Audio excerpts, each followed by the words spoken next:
کمرے کی کھڑکی، ایک پراسرار کہانی۔ شانزے ایک 14 سالہ سمجھدار اور حساس لڑکی تھی۔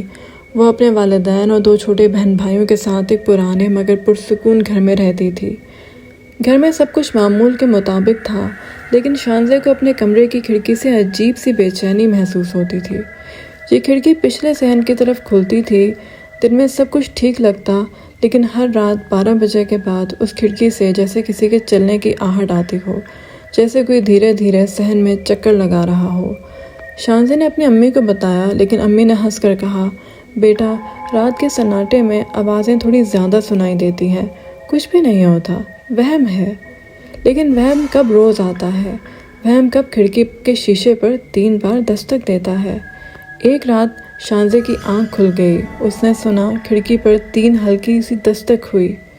وہ گھبرا کر اٹھی اور پردہ ہٹا کر دیکھا، باہر کوئی نہیں تھا۔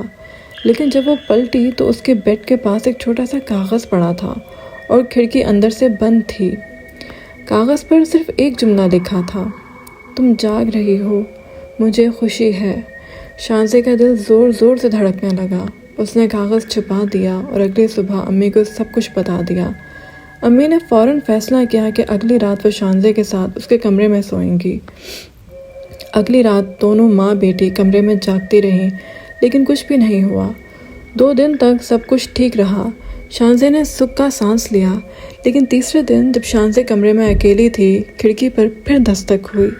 اس بار صرف دستک نہیں تھی، چلنے کی آہٹ بھی تھی، جیسے کوئی کھڑکی کے آس پاس چکر لگا رہا ہو۔